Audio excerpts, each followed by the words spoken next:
Assalamualaikum warahmatullahi wabarakatuh. Oke teman-teman, kembali lagi bersama saya Vanita Firdianti.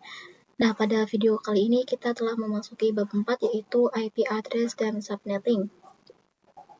Oke, di sini materi yang akan kita pelajari itu di sini mengenai pengenalan IP address dan subnetting, IP public dan IP private, classful and classless addressing, kasus subnetting, konsep load subnet, konsep switch and router. Nah, kita masuk pada materi yang pertama yaitu pengenalan IP address dan subnetting. Nah, jadi ketika suatu perangkat ingin terhubung ke perangkat lainnya, baik itu menggunakan wired ataupun wireless, tentu saja memerlukan identitas nama pada setiap perangkat. Identitas tersebutlah yang dinamakan dengan IP address. Nah, untuk IP address yang tersedia saat ini ada dua versi nih teman-teman, yaitu yang pertama ada IPv4 dengan penulisan 4 oktet yang terdiri dari 8 bit dengan jumlah total 32 bit. Dimulai dari 0 sampai 255. Contohnya yaitu di sini dengan IP address 192.168.1.1/24.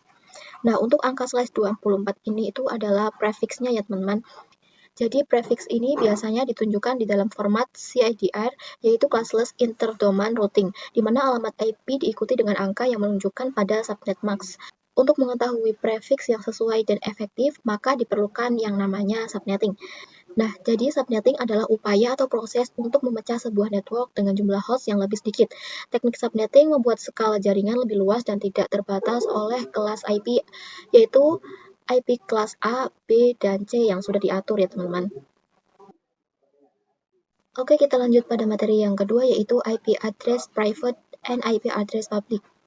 Nah, jadi di sini nantinya kita akan fokus pada IP address versi 4 ya teman-teman. Nah, di mana IP address versi 4 itu dibagi menjadi dua teman-teman, yaitu IP address private dan IP address public. Nah, di sini untuk IP public itu merupakan IP yang digunakan di internet dan bisa diakses dari mana saja. Nah, misalnya kalian itu mengakses Facebook, YouTube, dan lain sebagainya, maka secara tidak sadar kalian itu sedang mengakses IP publik masing-masing teman-teman yang dimiliki oleh mereka. Dengan catatan itu, asalkan device kalian itu terkoneksi ke internet. Nah, untuk alamat IP private biasa digunakan dalam jaringan lokal teman-teman dan tidak dapat diakses langsung dari internet. Ini adalah bagian penting dari konsep yang dikenal sebagai Network Address Translation atau NAT, yang memungkinkan beberapa perangkat dalam jaringan lokal menggunakan satu alamat IP publik tunggal untuk berkomunikasi. Nah, jadi nantinya perangkat tersebut akan menggunakan konsep NAT agar bisa mengakses ke internet, teman-teman. Nah, di sini terdapat gambar alamat IP private yang dikategorikan terbagi menjadi 3 kelas. Nah, untuk kelas A itu dimulai dari rank 10.0.0.0 sampai 10.255.255.255. Untuk kelas B itu dimulai dari rank 172.16.0.0 sampai 172.31.255.255. Nah, untuk yang kelas C itu dimulai dari rank 192.168.0.0 sampai 192.168.255. Nah, ketika ada IP yang ranknya melebihi rank yang telah ditentukan, maka dia disebut dengan IP public. Nah, kalian bisa perhatikan gambar di sebelah kiri saya. Seperti yang sudah saya katakan, kalau IP 4 itu terbagi menjadi dua, yaitu IP private dan IP public. Nah, itu diklasifikasikan berdasarkan kelas, yaitu kelas A, B, C, dan juga E. Namun, untuk kelas D dan E itu tidak dapat digunakan, teman-teman. Nah, untuk saat ini yang bisa digunakan itu kelas A, B, dan C. Di sini terdapat tabel CIDR, yaitu nama lain dari prefix ya, teman-teman. Nah, untuk prefix dan subnet mask itu sama, yaitu untuk menentukan IP yang bisa digunakan. Nah, kalian bisa lihat tabel di sebelah kanan ini. Untuk subnet mask 255.0.0.0 itu prefixnya /8. Nah, untuk 255.255.0.0 itu prefixnya /16. Nah, untuk yang subnet mask 255.255.255.0 prefixnya yaitu /24. Nah, jika terdapat CIDR atau default subnet mask itu dinamakan classful addressing, teman-teman, yaitu pengalamatan IP berdasarkan kelas. Untuk classless addressing itu pengalamatan IP tidak berdasarkan kelas. Oke, kita langsung saja masuk pada kasus subnetting. Nah, di sini saya memiliki jaringan LAN yang terdiri dari 12 PC ya, teman-teman, dan saya di sini misalnya menggunakan kelas B IP address dengan IP yang saya inginkan yaitu 172.16.x.x. Nah, pertama-tama kita harus mencari prefixnya terlebih dahulu. Jadi kita bisa tahu jumlah IP yang digunakan dengan mencari dua pangkat berapa yang hasilnya melebihi 12 tetapi tidak terlalu jauh. Nah, yang melebihi 12 adalah 2 pangkat 4 yang hasilnya adalah 16. Nah, jadi untuk rumus prefix adalah 32. Jadi 32 ini adalah jumlah bit dari IPv4-nya, kemudian dikurangi dari angka perpangkatan 2 yang tadi yaitu dikurangi 4. Nah, yang mana hasilnya itu adalah 28. Prefix yang kita gunakan adalah /28. Kemudian kita akan tentukan IP mana yang bisa digunakan. Misalnya di sini yaitu 172.16.10.0/28. Nah, untuk mencari total IP menggunakan rumus 2 pangkat 32. Nah, jadi 32 ini seperti yang tadi saya bilang, ini adalah bit dari IPv4-nya. Nah, kemudian dikurangi angka prefixnya ya teman-teman, yaitu tadi angka prefixnya adalah 28. Jadi 2 pangkat 32 dikurangi 28, yaitu hasilnya adalah 4. 2 pangkat 4 itu hasilnya sama dengan 16. Nah, jadi 16 ini adalah total IP-nya. Kemudian kita akan mencari subnet mask. Di sini saya singkat menjadi SM. Nah, untuk rumus subnet mask ini kita tuliskan 256. Nah, 256 ini adalah jumlah IP address-nya. Kemudian dikurangi dari total IP-nya yaitu 16. Jadi 256 dikurangi 16 sama dengan 240. Nah, di sini bisa kita simpulkan bahwa subnet mask yang kita dapatkan adalah 255.255.240. Nah, lalu di sini kita akan mencari IP network-nya dan juga IP broadcast-nya. Jadi IP network adalah IP yang paling depan, sedangkan IP broadcast adalah IP yang paling belakang.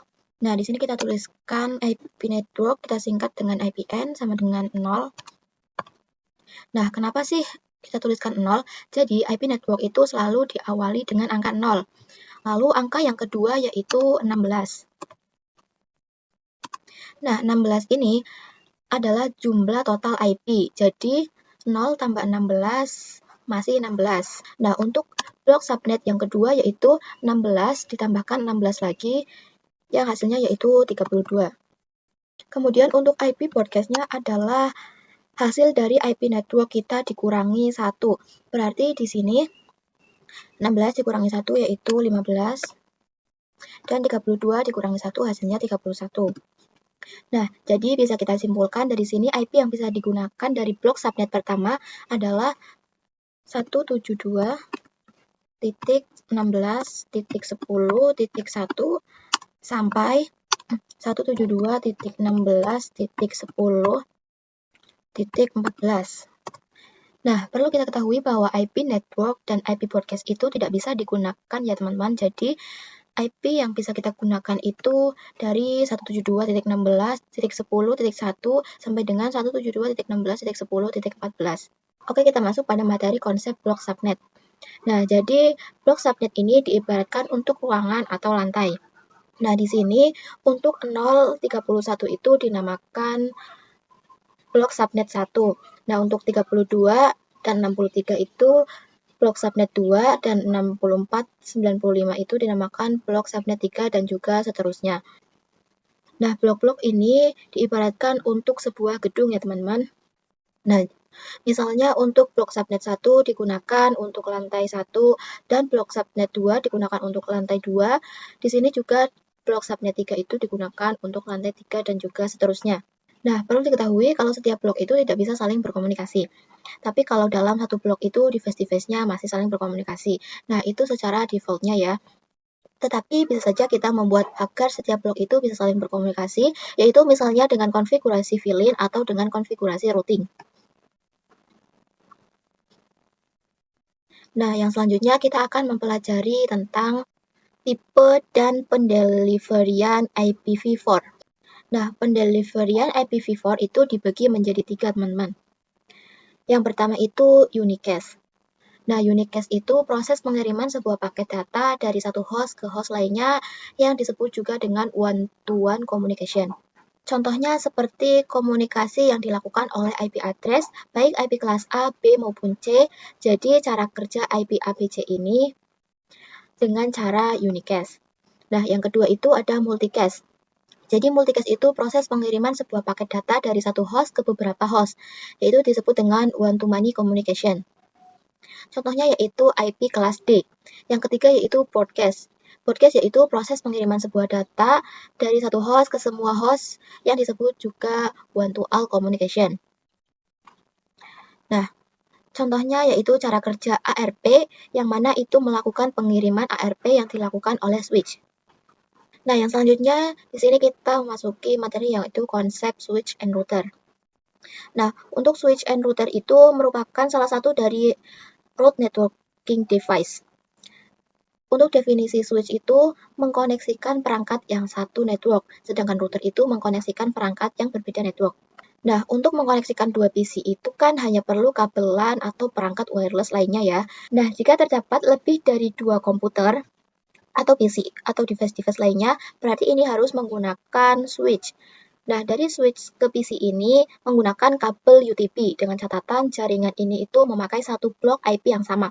Kemudian jika terdapat dua jaringan yang memiliki IP dengan blok yang berbeda ini saling berkomunikasi, maka ini harus digunakan device router. Oke teman-teman, sekian dulu penjelasan saya pada materi kali ini. Semoga bermanfaat. Terima kasih. Wassalamualaikum warahmatullahi wabarakatuh.